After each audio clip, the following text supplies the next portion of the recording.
You got it? Got it. Okay, awesome. So we're gonna go ahead and start with, we don't have time to introduce, unfortunately, all the participants, but we are gonna have introductions of our panelists. So I will just call you, I'll call the panelists in the order that I see you on my screen to go ahead and give a quick introduction of yourself. So let's start with Alfredo. Hello, everyone. My name is Alfredo Holguin Jr. I'm a student at UC Davis. I went to Skyline, graduated from there, transferred from there, right?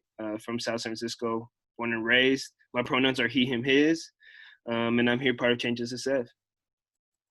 Great, thank you so much. And Annie. Hi, everyone. I'm Annie Corbett. I'm a part-time faculty at Skyline as well as Kenyatta College. Pronouns are she, her, hers, and I teach psychology and all things psychology. And Annie and I will be your facilitators today. And Valerie. Hi, everyone. My name is Valerie Batchelor, and I'm the lead organizer for the for California Federation of Teachers in Northern California. And my pronouns are she, her, hers. Thank you. And Fiona. Hey, my name's Fiona Martin. My pronouns are she, her, hers, and I'm calling in from Portland.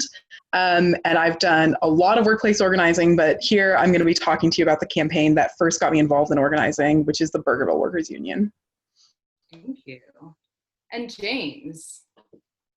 Hi, my name's James Coleman. I take the He series, and I'm currently a senior in college studying biology and government. I'm an organizer with Change SSF, and I'm also running for city council in my hometown of South San Francisco. And James is running, we'll talk about this, running a campaign against an 18-year incumbent. Is that right? Yeah. So yes. I heard that there was a picture of you shaking his hand when you were 5 years old, and he was already in his current office. Yes, there are actually several photos of us when I was like 7. Thank you. And Kanani. Hi, thank you for having me. I'm Kanani Cortez. I use she, her pronouns. I organize with Change SSF, and I'm also from South City, a South City alum. Thank you. And Liliana.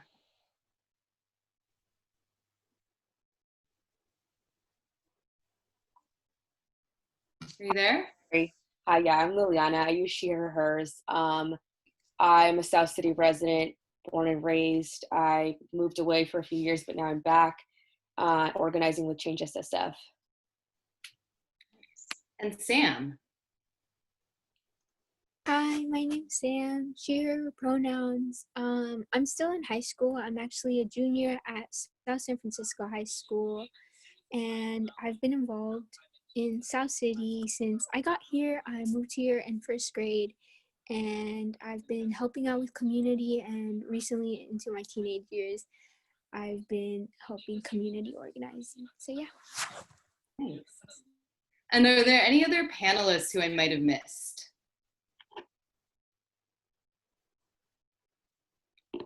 Okay, and I'm Marianne Koletsky. I'm Executive Secretary of this union, the San Mateo Community College Federation of Teachers, AFT 1493.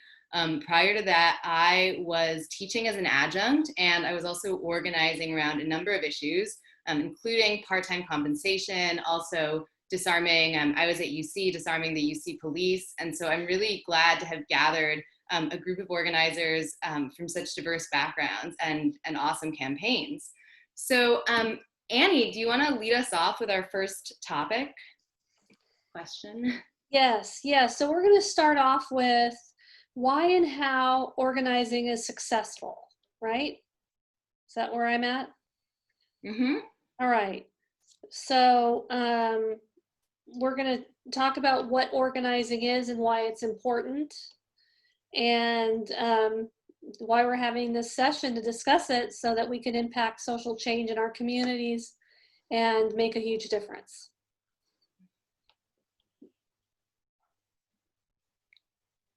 Oh, was I supposed to say more? No. It's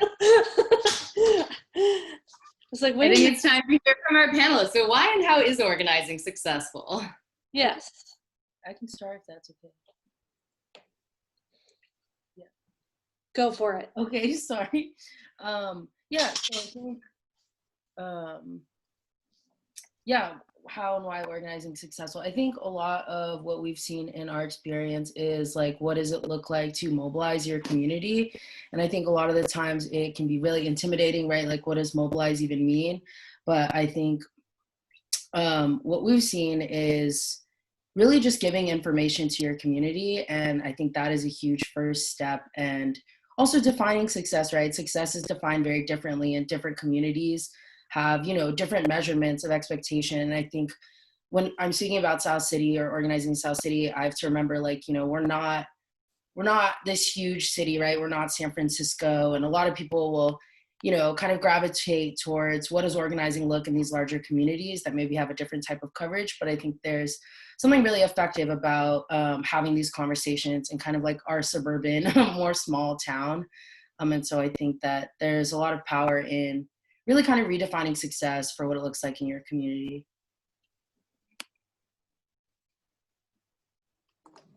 I'd like to say a few words too. So one of the fundamentals of organizing, whether you're organizing in community organizing or labor organizing, is building relationships. And I think that that's super important in anything that you're doing, because ultimately you're organizing for not only yourself to have a better future, to have your family have a better future, but the people around you. And you have to have a broad movement that really is encompasses a lot of different types of people and a lot of people in your community, in order to win the successful change that you want. You know, capitalism and white supremacy really want to divide people, want to make sure that folks stay in their own kind of lanes, and organizing really makes sure that those folks are coming together, whether you're a worker at McDonald's or a nurse at a hospital, or you know, a bus driver at a public sector job. It's really important that those all those folks see how they're interconnected in their community, and that they have power if they stand together rather than divided, and really focusing on their specific issues. So organizing to me really is like building those fundamental relationships with people so that you can fight and win what your community needs the most. Yeah, I would just like to add to that. This is my first time community organizing is with Change SSF. But I grew up in a union household. My dad is a union member of Unite Here Local 2, which is a hospitality union. And what I saw from like their strikes and their movements that they would do is that really you can bring like a company to their knees, because if everyone bands together and strikes, the workers are the ones who have the power, right? Without the workers, there would be no profit, there would be no nothing. And the bosses make the people want to think like, oh, like you need us, but in reality, they need the workers. So when you all band together, you're really showing that like the workers are the ones who have the power, the workers are the ones who keep the system running, and they should be able to have all their basic needs met. I want to add to that. I think first I want to start off with going off what Valerie said. I think the most important thing is the relationships. It all comes down to it. And on top of that, when organizing, I feel like we need to understand that we're already organized in a type of way, and we need to know where we're at as a community, because sometimes I think we miss that portion of it all. I think we all think we're at the same point. We're all angry, or we all want something, but some people don't even know that possibility even exists yet. You know, a lot of the times that's the case. So I think we need to get to the root of the issue. And going off that, I think we have to keep being optimistic about the work that we're doing. And sometimes the results don't come when we're there, right? So I really don't think you can say we're organizing successfully right now, because, and you may be right now, but 10 years in the future, it might have been counterintuitive to everything you want then. So we really have to be on top of things, looking at it and seeing where things are moving, because as we're trying to organize, you know, whoever we're organizing against is trying to organize. So we got to keep it all kind of conducive. So, yeah.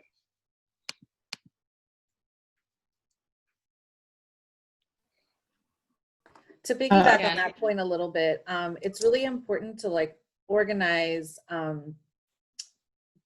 have like a foundation of your organizing and to make sure you're constantly building on that foundation. So identifying new leaders that you're developing and supporting to be a part of the work, making sure it's diverse, because you know you want to again really showcase the diversity and support amongst the entire community. And then again, building something that is going to last, right? And that's part of what I think labor's done really well in different areas where like once folks have a union, they have a place where they can congregate, they have a place where they can have these conversations and have the power.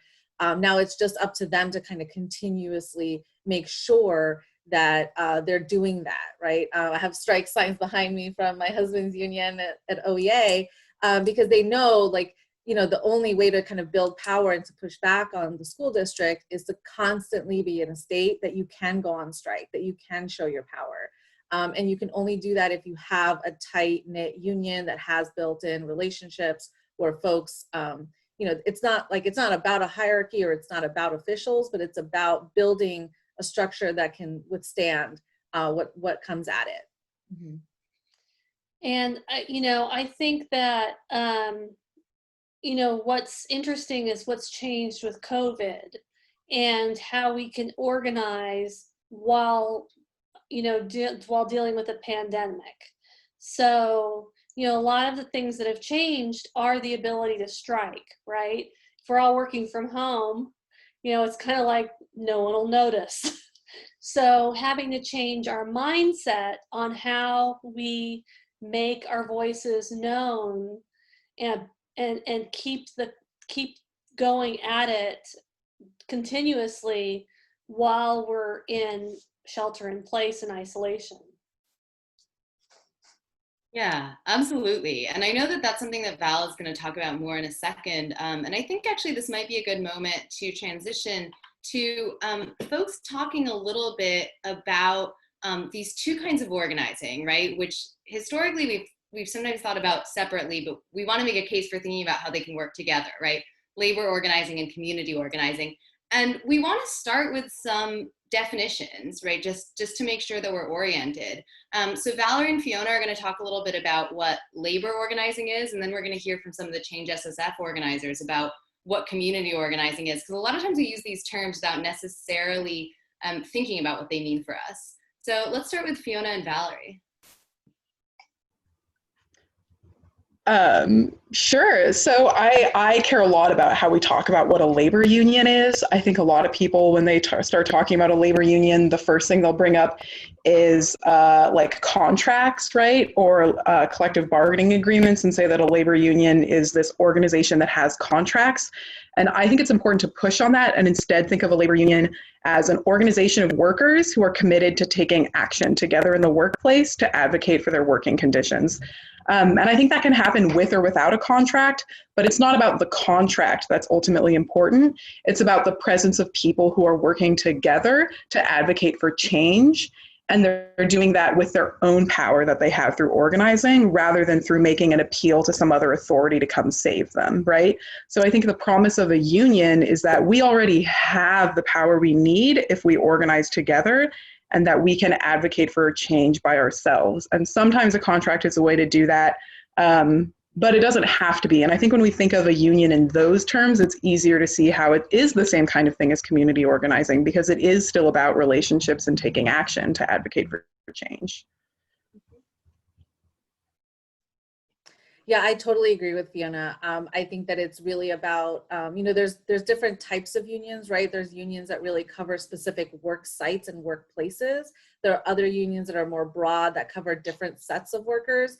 It's really about the mentality of those workers, whether or not they're willing to support each other through a strike, through a work stoppage, through any sort of action, and what kind of union or what kind of unionism they're willing to build, right? Whether it's really, you know, zoomed in on their collective bargaining agreement and that's all they're thinking about, or whether they want to have this holistic approach of, for example, striking for Black Lives Matter, right? SCIU did a huge day of action recently where many of their locals went out on strike, and it was just because they wanted to protest Black Lives Matter. We've seen this happen at the NBA. We've seen it happen in a lot of different sports. And so it's not necessarily, I think strikes and those kind of work actions don't necessarily have to be tied to a collective bargaining agreement or to a dispute between an employer and workers. They can also be tied to social justice issues, and that's how the labor movement can be a part of community organizing as well. All right, so what is community organizing and what does it mean to be grassroots?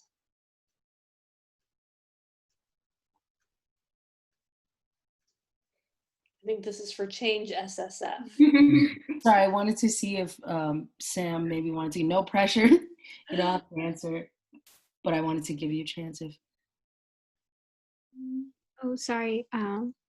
But like, I guess community organizing for me means to really gather the needs of the people in our neighborhood, just like from that kid that lives next door to the person that you see in the grocery store once in a while, like gathering their needs and realizing like what can I do for them and how can we take care of each other even when those in power don't. And that kind of goes into grassroots organizing because it's truly community looking out for community and just knowing that we have the power and we have the power to take care of each other. So that's what it kind of means.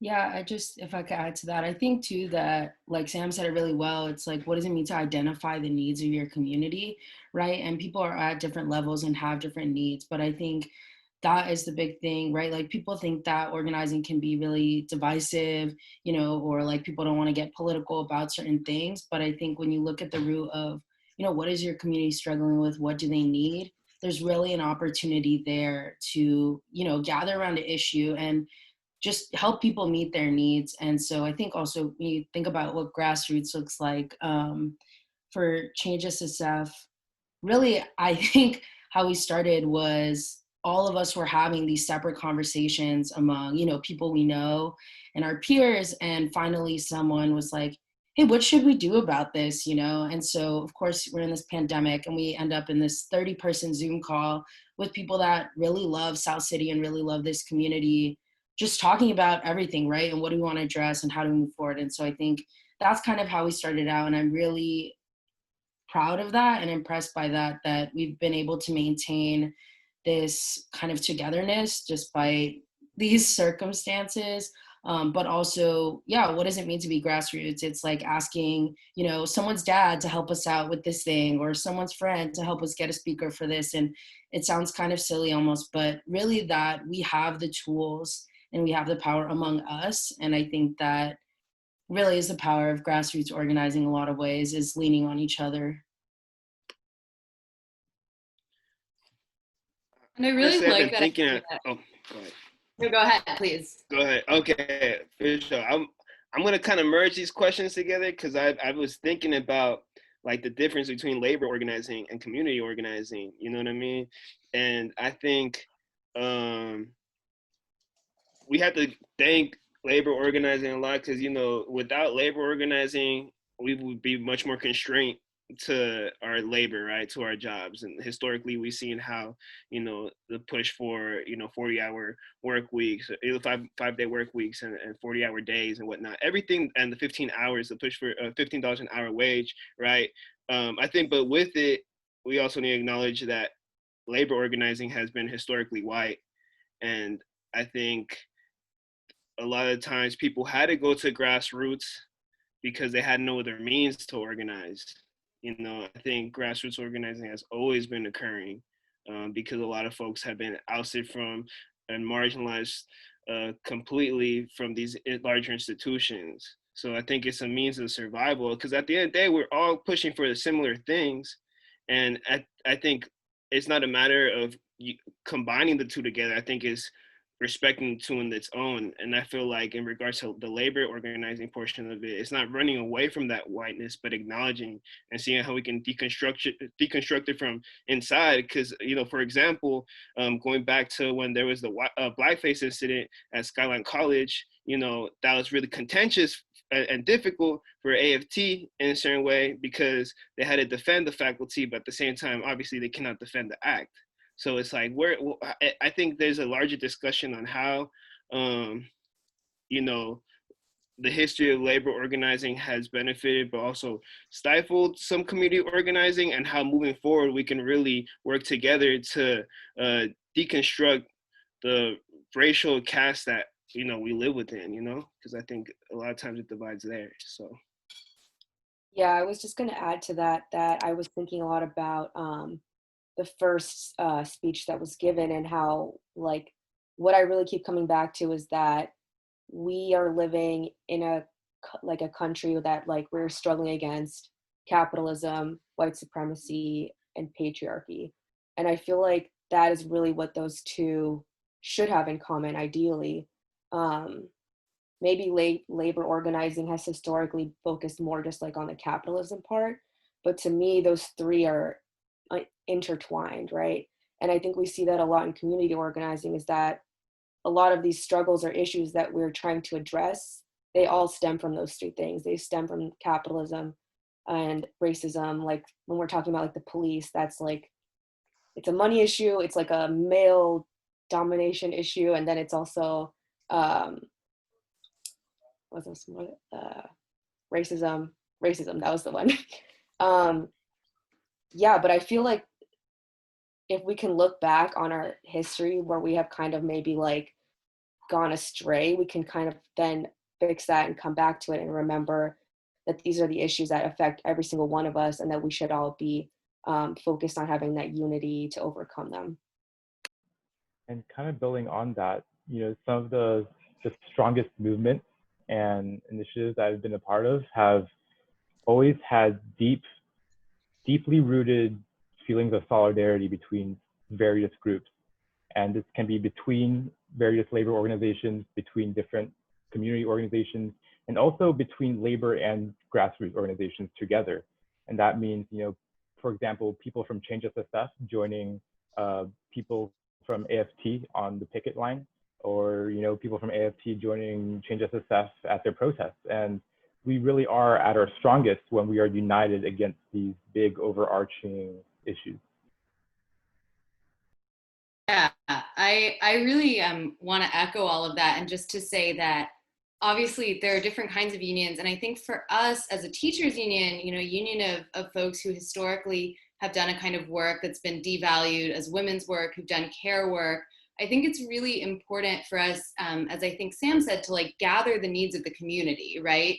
And often it'll come up if teachers go on strike, the first thing that, you know, the school board or politicians will say is, this is bad for their students, right? They're doing it because they don't care about their students. And I think it's really powerful for us to say, no, we're doing it out of solidarity with our students. And we take care of our students out of solidarity, not because the boss makes us, right? And I think such a good example is the teachers in LA, when they went on strike, they were going on strike not only for their own, you know, pay, but they were going on strike for things like students having a nurse in school every day. Because before so many schools, you all know about this, there was only a nurse on Thursday, right? You know, there are needs that were so unmet, and that affected teachers because they were having to work really, really overtime and burn themselves out to meet those needs that the school district was not providing for. And also it obviously affected students. So I think to find those issues where we can gather broader solidarity, it's so important, you know, in the kind of labor union and the kind of moment that we're in. And so with that, I want to transition to Fiona's going to give a labor organizing example, just to talk through how one way that this might go, and then Valerie is going to give one as well. Yeah, so as far as the Burgerville, which is just in Oregon and Washington, and just for some background first, is sort of a regional fast food chain. And the Burgerville Workers Union is pretty much just centered in Portland and some of the suburbs. And so there's Burgerville workers at those stores who've been organizing together for a couple of years now. And I think there's plenty of things I could say about different big actions. Like in the last 2 years, workers have gone on strike 6 times over a huge variety of issues, ranging from pay to being told they couldn't wear buttons with political slogans like Black Lives Matter or Abolish ICE, to most recently going on strike over COVID, and in particular being asked to work when one of their coworkers had been diagnosed, or, had tested positive.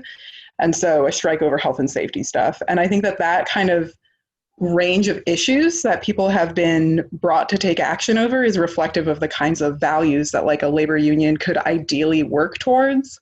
And we would want to see workers knowing that, working conditions is more than wages, and it impacts you in how your workplace is set up impacts you in a lot of ways beyond how well you're paid, right? And that fundamentally there's a lot of things that happen at your job that influence how you can engage in your community outside of your work. And yeah, I think that I've been lucky to be a part of talking to workers for a long time who've won things beyond just wages. I guess I also want to talk about another big win, I think, for us was getting the company to agree to stop using a system called E-Verify, which is in Oregon not required additional software to check people's social security numbers against and communicate with ICE, right, around people's documentation status. And that was also an issue that was coming up again and again, and was something that was a priority team and was a priority for workers to stand together with their undocumented coworkers. And I think that there are, lots of things that people can do when they stand together, but it does involve having harder conversations. I really was touched by, I don't remember the name, but one of the panelists talked about having these big meetings where the whole community comes together to talk about their issues. And I think that when people do that in the workplace, they find that their issues are far more wide ranging than just how much you're getting paid, right? And ultimately come down to what level of respect you need as a person to get by. And I think that just looking at the types of actions that fast food workers have been taking in Oregon, hopefully inspire all of us to think, broadly speaking, about how our jobs impact what we can do in the rest of our lives and what changes are possible.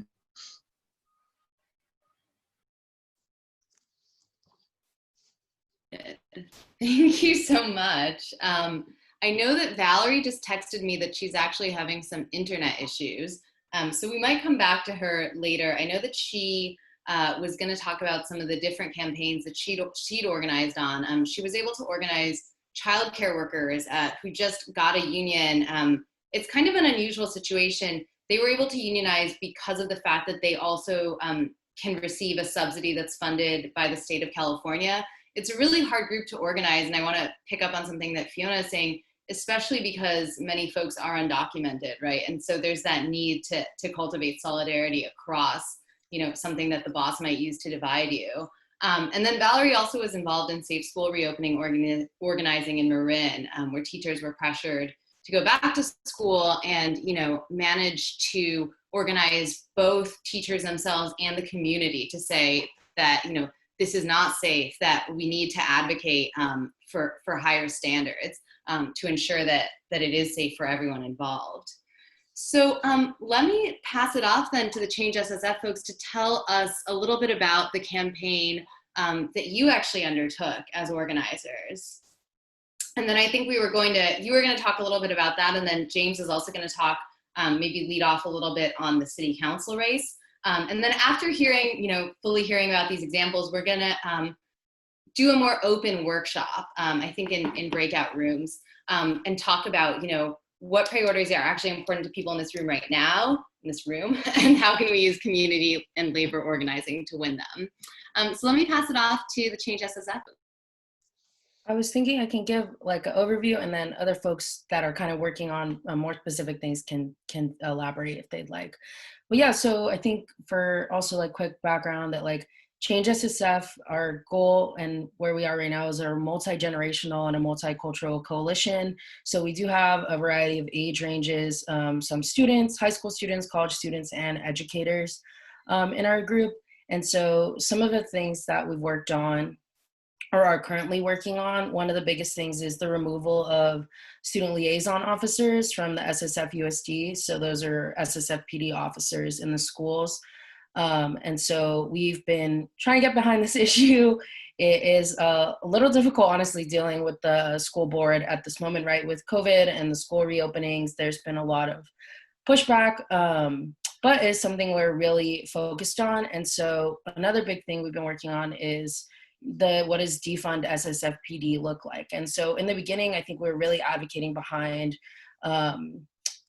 changing the budget, right? The general budget of the city, specifically regarding how much money goes into the SSFPD, and a lot of other departments are seeing budget cuts.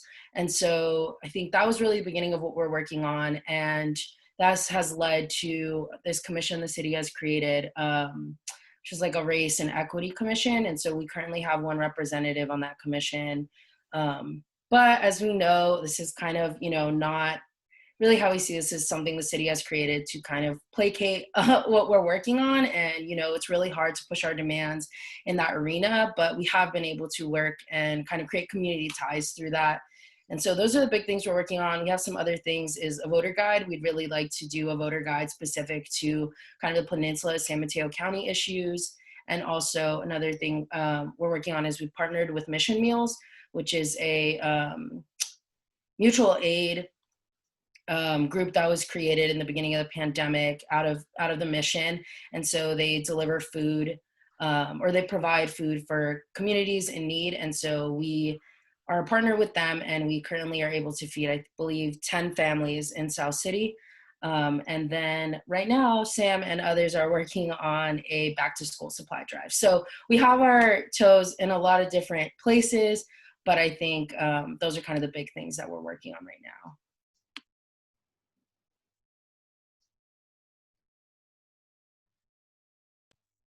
Yeah. Can I ask a question? Just go ahead.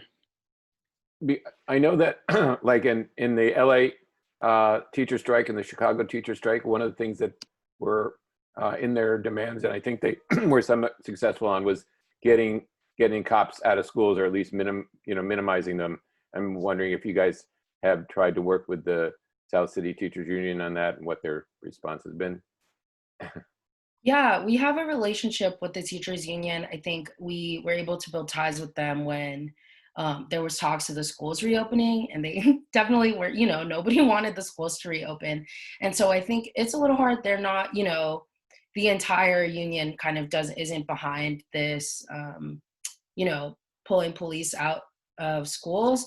But I do think that there are some teachers, and a lot of them are our former teachers, right? And so I think there's a lot of really a nice relationship there, where they're excited to see youth kind of come back to the community or organize in the community. So I think we're working on building that relationship. I know that there's some who are definite supporters, but I don't know about the entire union. I think it'd be great if, because your union, right, AFT 1493, y'all teach at schools where there is no armed public safety. So I think it would be great to get some testimonials from y'all, especially having a more open campus. If y'all feel safe, how are these teachers not feeling safe with their students who are 18 and under, right? It's kind of wild to think about. I also want to say, Change SSF started, inspired by Black Lives Matter movement, right? Because with the whole pandemic and the murder of George Floyd, Breonna Taylor, the list goes on and on, right?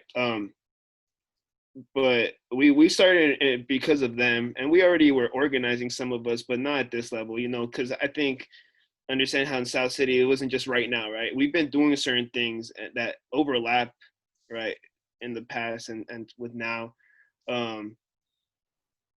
What was I gonna say? My bad. I'll come back.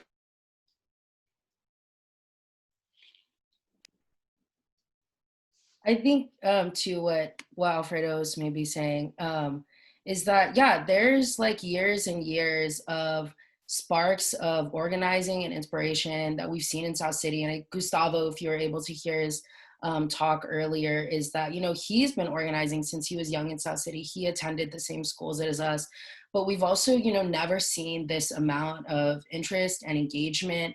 And I think it's, people are struggling. It's a really horrible, shitty time, but And I think that this is one of the reasons we've been able to kind of band together. But also too, I just want to say that we were able to organize, a march in honor of Derek Gaines, who was a 15-year-old boy shot and killed by the South San Francisco Police Department. And, Alfredo and I were in school with Derek. We all went to school together. We lived in the same neighborhood. And I think that that is something that is a really big part of this community that has gone relatively kind of like untouched or unheard. And I think it was also, the beginning of, it was in the same time span that Trayvon Martin was shot and killed. And so I think that for a lot of us who are, we're still young, and the youth that we're seeing now are seeing this really horrific trauma and seeing these things that are happening in our country and our society, but also, directly in our community. And I really hope one of the big things I'd like to see with Change SSF is getting the community to understand that like this whole, like, that doesn't happen here, that's not true. And I think there's a lot of that comes out from city council members, other elected officials and people in this community who are just convinced that these issues don't occur in our community. And so I think that that's one thing that we hope to change. And yeah, we were able to host this march, really supported by amazing community members, donations, people volunteered to help out with security. And I don't know, I think that there's also a form of like therapy there. And we were able to speak to Dolores, who is Derek Gaines' great aunt, and she's been organizing since the death of Derek, and she's been organizing in SF within the SSFPD or SFPD, excuse me. And so I think that there's really something here about being able to connect across these generations.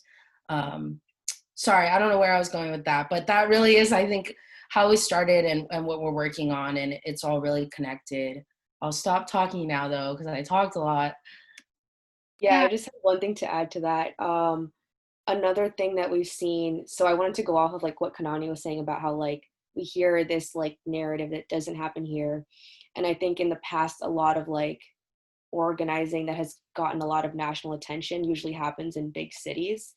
But this is like a really special moment because now we're seeing people all over different like suburbs in America, or even like more rural counties, saying like, no, does happen here. Like, this is still America, and we're still dealing with these overarching problems that affect every single person.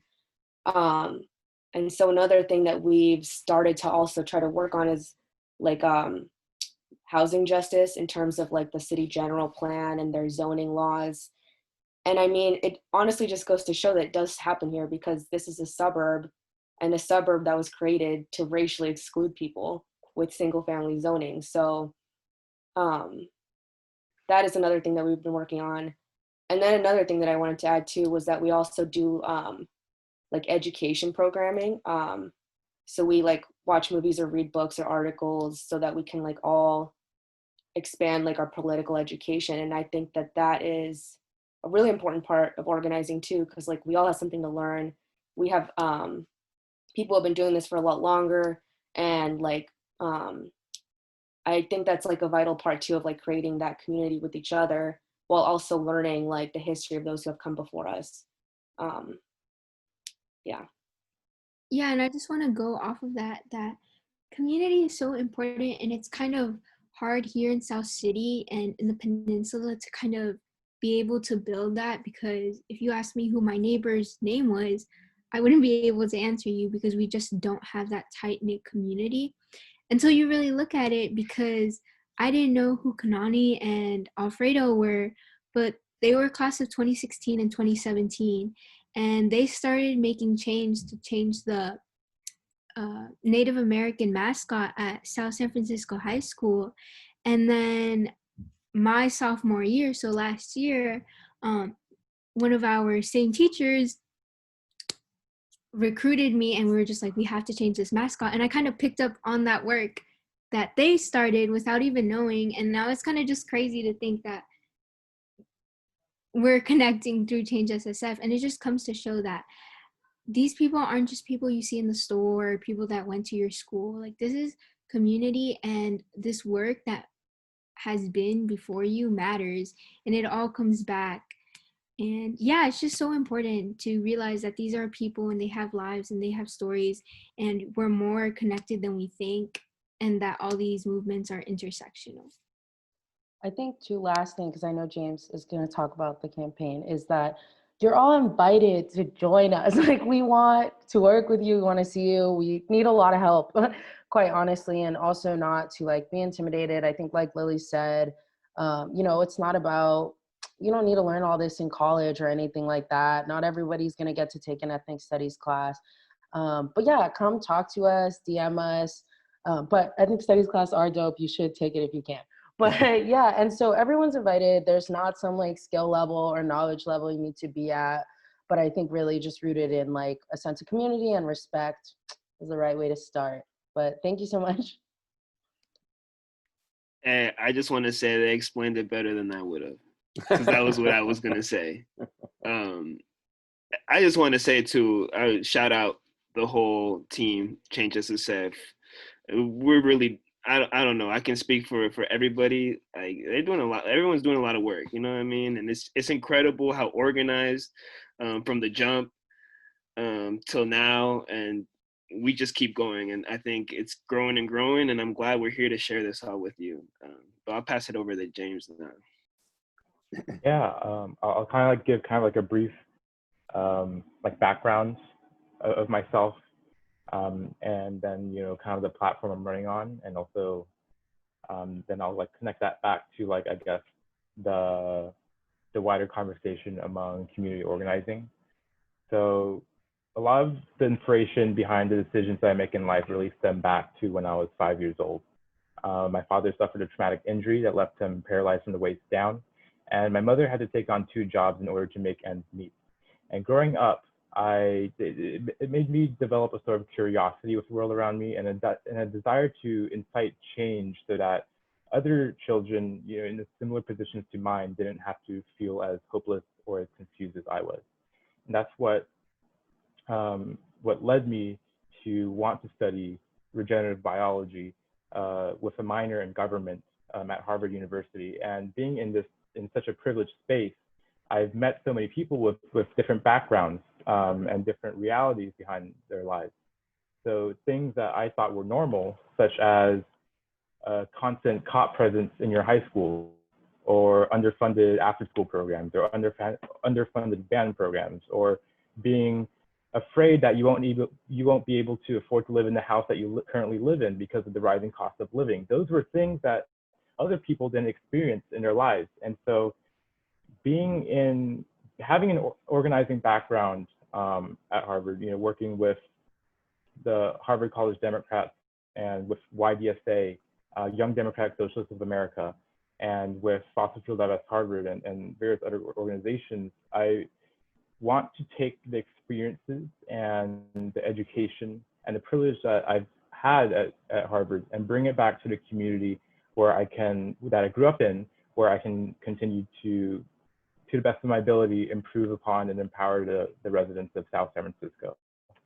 And so the main points that I will be running on in my platform is going to be 1, affordable housing, 2, establishing a form of universal preschool, you know, to alleviate the current 4-year wait list our city has on its preschool program. And 3 is to really improve our system of public safety and provide alternatives to the police department in our city, and really hold the police department of South San Francisco accountable for their actions and the brutality and the harassment that they've put on many of our residents and communities of color. And linking this back to the broader conversation of community organizing, I wouldn't be able to run this campaign or have any type of support that I currently have without the members of Change SSF and without the support of the community, and without a lot of the energy from the community behind my campaign. And I don't think anyone would believe if I told them that my campaign was basically run exclusively by college students. We've, you know, crowdsourced so much of the talent behind Change SSF and behind the people that I've met at Altaloma Middle School and at South San Francisco High School. And we've released so many,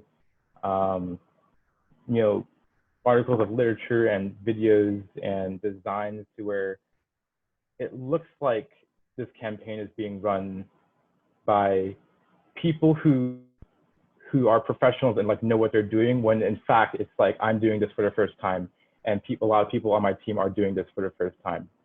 And I'd be so immensely honored if any of you would be interested in volunteering to the campaign and lending the expertise and the skills that you have, because we are in need of as many volunteers as possible, and as much knowledge that we can crowdsource as possible.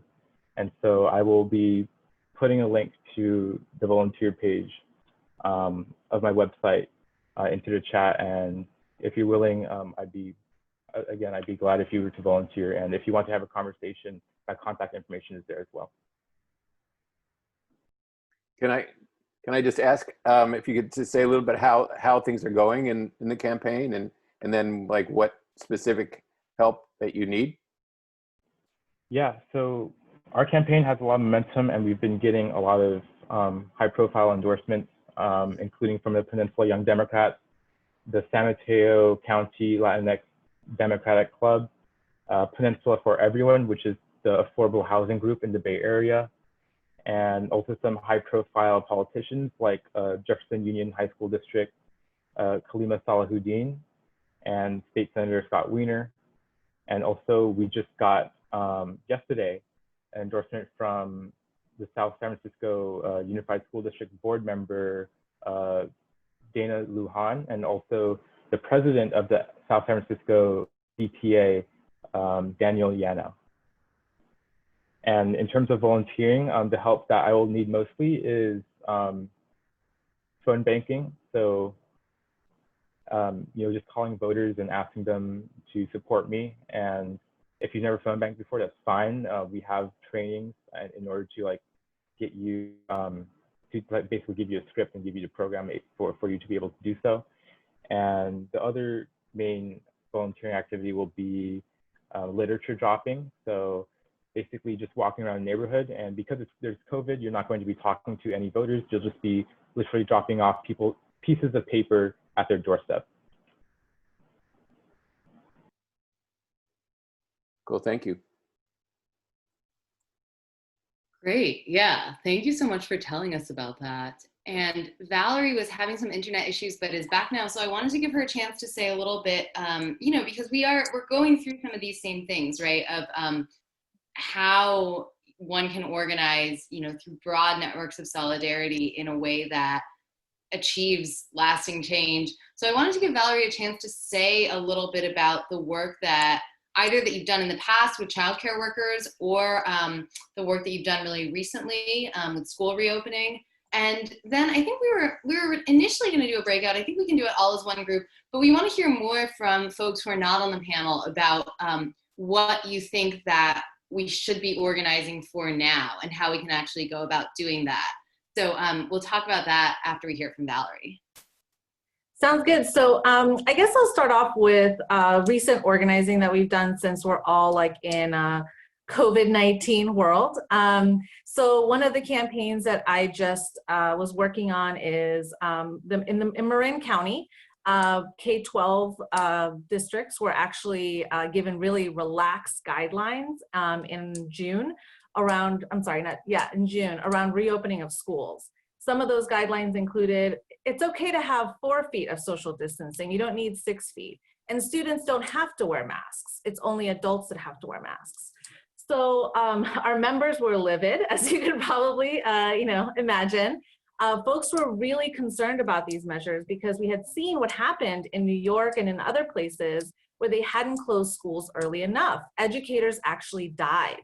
The New York Teachers Union lost about 50 staff during this the beginning part of COVID. And so, folks had been watching the news, they'd been seeing those numbers go up. We saw what happened in Israel as well as we were doing this organizing work, where they did open up their schools and had to close them pretty soon because they just had outbreaks happening in all of these different areas.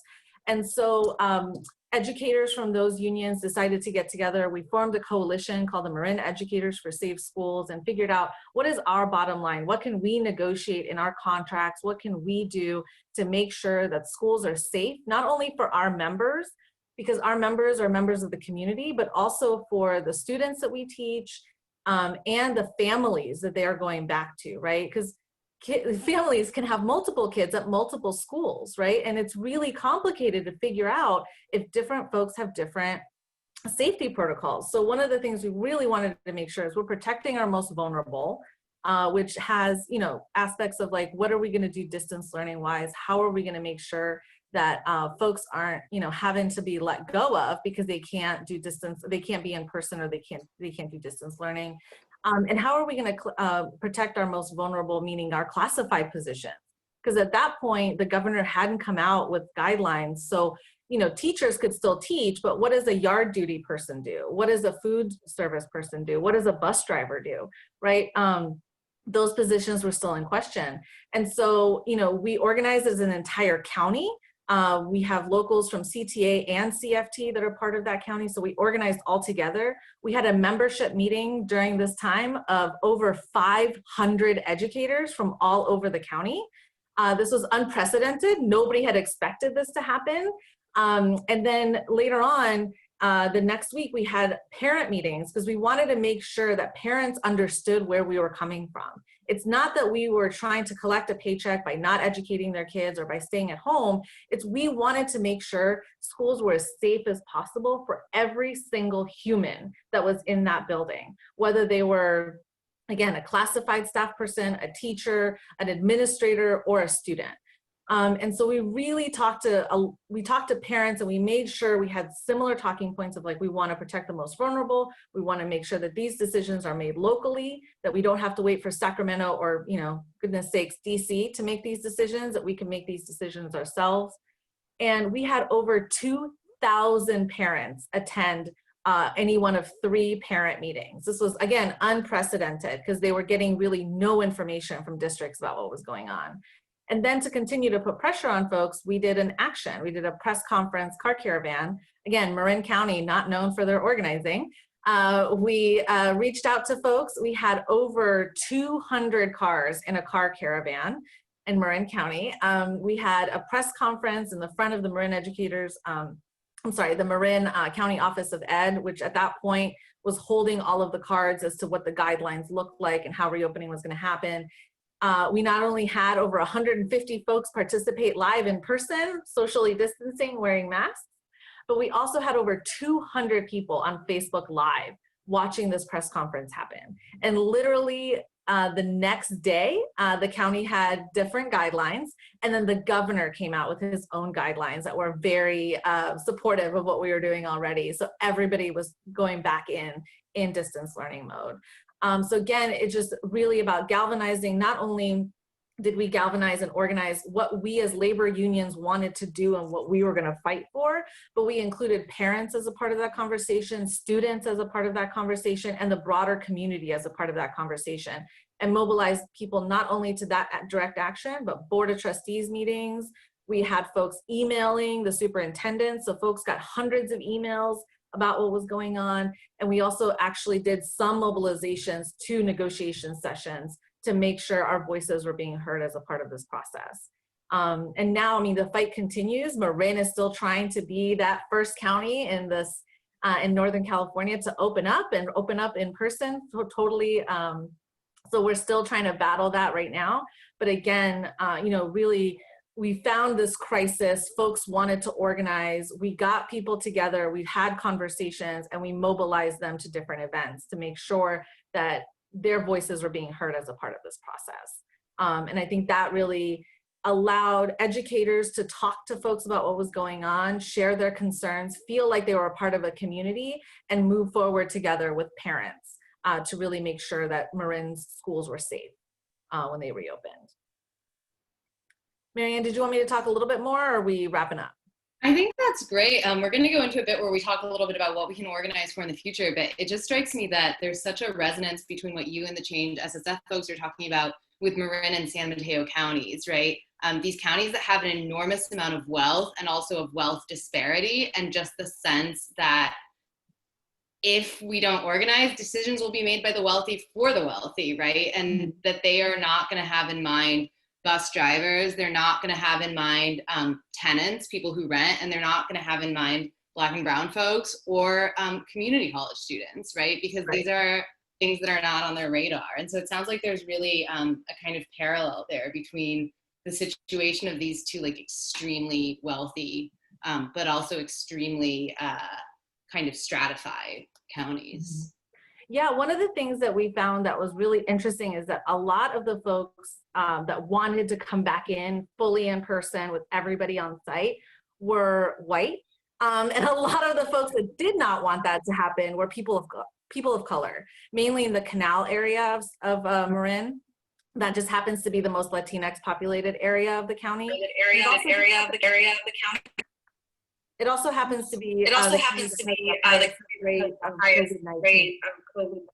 I'm getting a weird echo for some reason. But anyways, so really being able to not only understand that that's what that community wanted, but then being able to then support that community in talking to their superintendents about why this was an issue, because superintendents were trying to say this is an equity issue.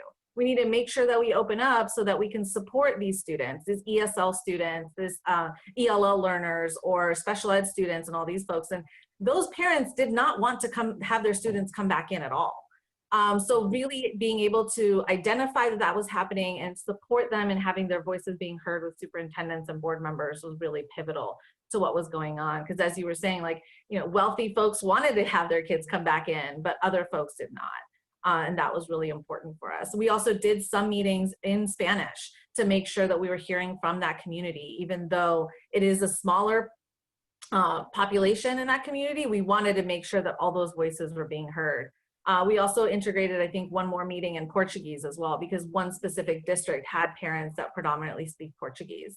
So we wanted to make sure all of those voices were being heard as a part of this process and moving forward. Mm-hmm. Valerie, I was just going to actually ask about reaching out to the Canal community, and also what about possibly Marin City, and if you have any tips, particularly to be able to reach to, you know, like the parents, and for example, for South City or for Change SSF people to reach beyond the people that they already know, but to get to the parents and the families, and any particular tips on how to do that? So social media for us played a huge role. We launched a Facebook page that was called the Marin Educators for Safe Schools. It was a private page, and we made sure that we had a couple questions to make sure that we had folks that were going to be supportive of what we were doing, not just parents, because there was a large group of parents that were not very supportive and were trying to crash a couple of the meetings and other events that we had started. So we made sure of that. Educators were really pivotal in this because they are the ones that interact with parents the most. So we crafted text messages, emails, different types of language that folks could use to interact with parents to let them know what was going on, because a lot of parents were very concerned and were already reaching out to the teachers, you know, that their kids had the year before, or someone that they knew at the district. We also had a sign-up form. So if you wanted to join our campaign or our coalition, you could sign up, and it was an easy way to communicate with folks that way. We were able to get contact information. We also asked people what they were willing to do. Like, are you willing to, you know, talk to your board members, go on, you know, talk to the media, you know, talk to other parents. And lastly, but most importantly, in my opinion, we asked folks if they were willing to go on strike. And out of the like over 800 folks that were willing to support us, that were excited to be part of the campaign, an overwhelming 600 of them were willing to go on strike. And these were teachers, these were classified employees, these were retirees, these were parents, these were students. So we had the wide variety of the community saying that they would be willing to go on strike if schools were not safe for folks to go into. And I think having that in the back of our pockets as we were going into negotiations with some of these districts allowed us to have the confidence, allowed our leaders to have the confidence to really strongly secure protections in their collective bargaining agreements. But then also when we weren't able to, or when we were having issues, we could go back to that community and say, hey, look at Larkspur superintendent is saying X, Y, and Z. Please come to this board meeting to support us in saying, you know, what community really needs. And we had, again, hundreds of parents and other folks support us in that way. We also were able to map out, because again, folks don't live and work in the same areas. So we were able to connect people that maybe were teachers in San Rafael, but actually lived in Tiburon, right? So we were able to make those connections so that people could support each other versus just being able to support one collective bargaining agreement that was being negotiated in this one place. So the way we were able to mobilize and connect people, I think folks really felt like this was a movement that was countywide, that was very much supported, and they wanted to be involved. Mm-hmm. Yeah, thank you so much. So having heard all of these really inspiring stories, we have about 5 minutes, and I'd really like to hear from some folks we haven't heard from to talk a little bit about what we want to organize for now and how we could ideally mobilize both labor and the community behind it. So let me just open that up, and I'll also put that question in the chat for folks who want to reply that way. So what do we want to organize for right now? And this could obviously be any number of priorities. And how can we mobilize both labor and the community behind it?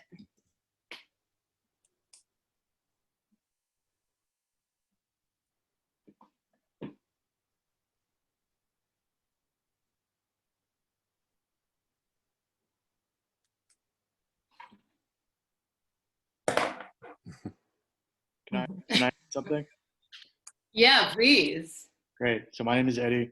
I'm also with Change SSF, and I'm helping out James' campaign. But one thing I was thinking about is because it's election season, I think educating people on what's on the ballot, and especially for local elections, because in a lot of cities, a lot of people have been inspired to run for office. So I think if people can get to know who's running in their area that might have progressive ideals or running against the power structure that's in their city. Another thing I was thinking about is just all of the complexities around voting this time around because of COVID, and just getting your ballot. And then there's also like alternatives to turning in your ballot. A lot of people don't know that you can bring it directly to a polling station. So in that case, you can cut out kind of the chaos that's happening at the Postal Service. Mm-hmm. And I guess the last thing I wanted to add is going with education on voting. Oh, actually, two things. Is I'll give you an example. In South San Francisco, our city was sued because they weren't adhering to the California Voting Rights Act, and that led to local districts.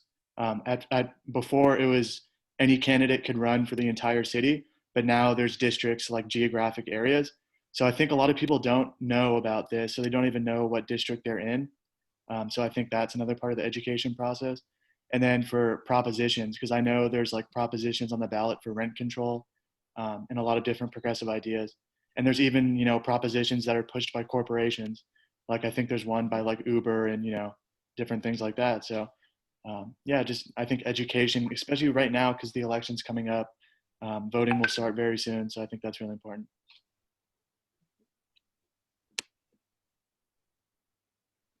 I would say on that note, one thing that I've done in the past that I've been thinking about, how do we do this in the future, is I've been to ballot parties. I'm not sure if folks, the way we call ballot parties is everybody brings their ballot, and then folks do some sort of research on different propositions and things like that ahead of time. And then you just gather together and talk through these things, right? Like, what does Prop 15 mean? And what does Prop 16? And then really talk about even specifically, like, what are, you know, the different candidates and what are the pros and cons? And then after we all fill out our ballot, we each make a plan as to how we're going to, you know, mail it in or put it in. And then we text each other as to like, hey, I got it done today. You know, when are you guys going to do yours? So that there's like both a sense of community, and we're having community conversations about what these propositions are going to do or how they're going to impact our community, but then also you're doing it. So that's one, that's another good step. And then you're creating a plan and accountability to doing it together. So I've been thinking about how does that translate to Zoom. I know I'm not a fan of multiple Zoom meetings, but you know, turning it into a Zoom happy hour, having folks, you know, be able to project certain things or share their screen. But I think that's a really great way to not only make sure that folks are getting their ballots, that they're voting, and then that everyone's making a plan to go ahead and vote. The other thing I would just want to pitch really quick is the census. It's super, super important that folks fill out the census. And I think that's one of the main things outside of the election that we need to focus on and organize our communities around. Because California could if we are undercounted, could potentially lose 2 of our congressional seats. And that would only delight Donald Trump and the Republican Party. So we really, really need to make sure that our entire community is counted here in California.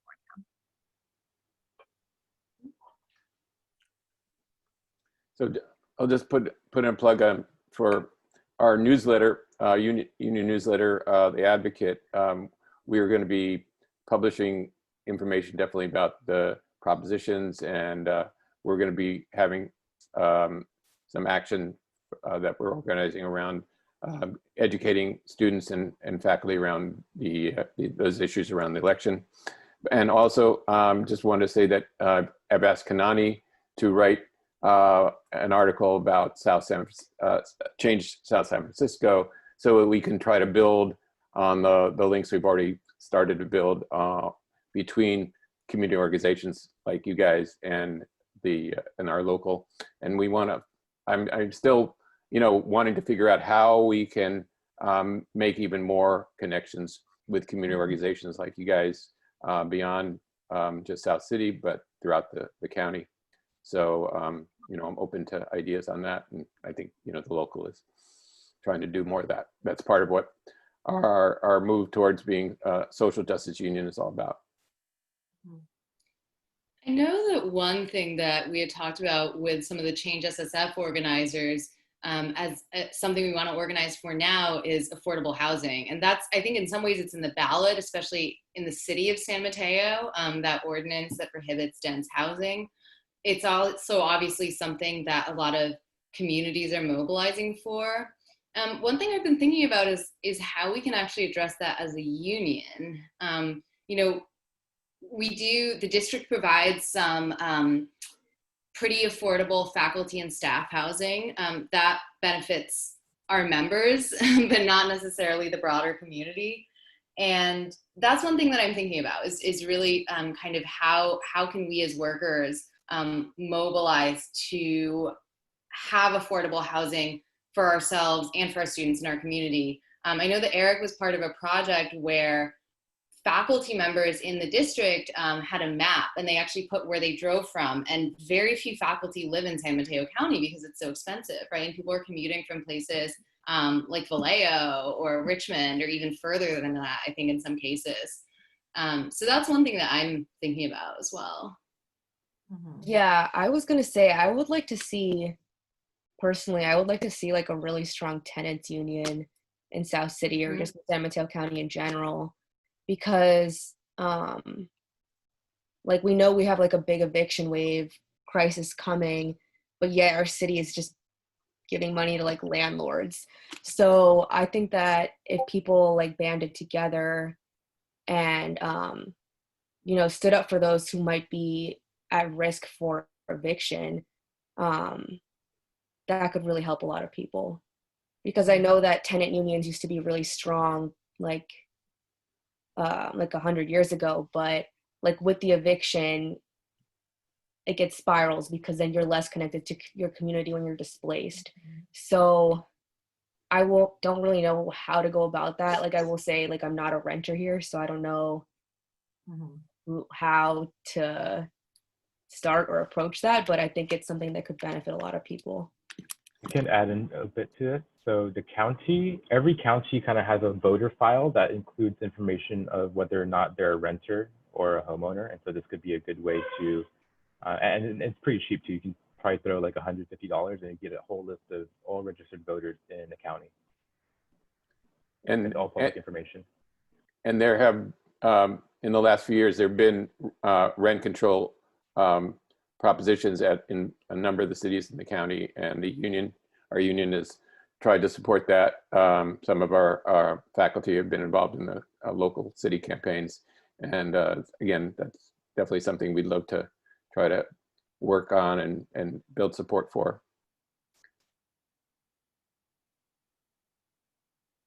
Yeah, and I put in the chat from Bay Area Tank, so tenant and neighborhood organizing councils. They're a resource. I know that this is my partner, by the way. I know that our housemate has been really involved organizing with them. We live in the East Bay, so especially in Oakland, but they're very grassroots, right? They're really bottom up of having groups of tenants organize and figure out how they can be as powerful as possible. So just to put that there. And then I want to conclude with an action item, right? Because we're talking so much about actions. And so I know that James is going to put a URL in the chat for people to volunteer for his campaign. And then we also have another action item that we're going to ask all of you to do, which is specifically oriented towards our union, but it's actually a much bigger issue than our union. So the main reason that we had this event today was actually to build our union power behind the demands of a particular group of faculty, which is part-time faculty. And part-time faculty are 70% of the faculty in this district, right? They teach the vast majority of the classes. A lot of counselors, librarians are also part-time. So these are the folks who are responsible for supporting students. And one of the things that we were really thinking about as we came here is, you know, part-time faculty, they only make about 60 to 70% of what a full-time faculty member makes. They can't teach as many classes, which means that in order to make, you know, the kind of standard salary that, you know, full-timers make, they would actually not only have to teach 9 classes a semester, but work across 3 campuses, right? And Annie is part-time, she had to step out, but she can tell you about that, right?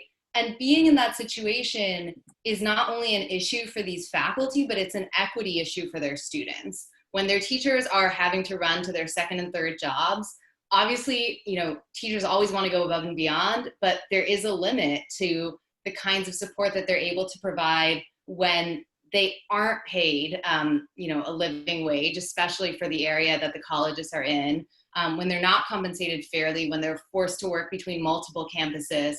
It takes a toll, right? Not only on those people themselves, but on their ability to do things like provide really intensive individualized support to close equity gaps. So what we're asking you to do is to take an action by sending an email, and you're gonna send it to our district chancellor, whose name is Mike Clare, and our board of trustees. It's all together in one email. And you actually have the email itself written for you. If you click on the link in the chat, it's called Teach an Action Item. And so you go to this Google document, and there are versions for students in our district, SMCCD students, for part-timers in our district, for full-time faculty, for employees of the district, so staff, classified staff, and then for community supporters, right, which is everyone else. They're basically the same, they have slightly different wording. And what we're asking you to do is to go into your email right now. We're all at our computers, we're on our phones, right? And you can actually just copy and paste the addresses, the subject line, and the text of the email, asking these board members to prioritize what we call pay parity for part-time faculty, right? So that they are able to earn fair compensation so that they can really be there to support their students. So let me give you about 5 minutes, and I know you're on the spot, so we're gonna ask you to do it please right now. And please do let me know if you have any questions as you're going through and doing that. Most part-timers also don't have health benefits as well. In addition to being paid only like 60% of full-time equivalent. Yeah, and I was a part-timer before I now I work full-time for the union. And part-timers in our district, thanks to the union, they have more stability in their jobs than I had, for instance, when I was an adjunct at UC. I could be fired at any time, and I actually had to reapply for my own job every single semester. Even so, right, there's not a lot of security, there's not a ton of stability, and that also is, again, it's something that expands beyond these workers themselves and certainly onto students, right, that people are leaving teaching all the time because they're having so much trouble making ends meet. And that's really rough, right? Or they might not be leaving teaching, but they're just leaving this college. Yeah, so I saw absolutely copy and paste, and you can just sign your name at the bottom, as Roel said. Do you do it? Copying and pasting right now. So Mick is keeping me to time so that I know how long it takes to do it. It's more difficult on the phone. Okay, so the addresses are at the top. Sincere.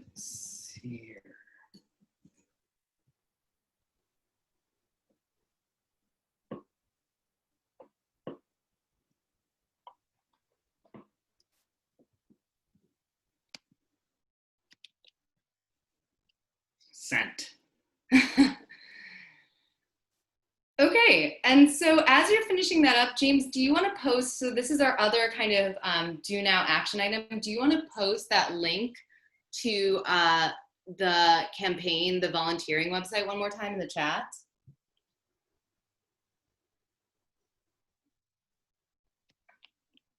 Thank you. And And James, does anybody else in these last 5 minutes have actions that they want to share? Oh, I was just going to. Sorry, Eric. No, it's okay. I was just going to say to James in particular that we want to also publicize your campaign in the Advocate, and since Kanani's writing about what's been going on with Change South San Francisco, maybe we could have two separate articles like connected, or you could work together to do one. I'm open to whatever you guys want to do. But that will be, the deadline will, for the article would be early next week. And so if you can get information either to me and or Kanani, that'd be great. Yeah, I was just gonna add to that some of the stuff we have coming up. And I mean, some things it's kind of like if you live in South City, it's a little more specific. But I think, yeah, one of the big things we have is, so we have a commission, this Racial and Social Equity Commission next week, and the topic is education and economic development.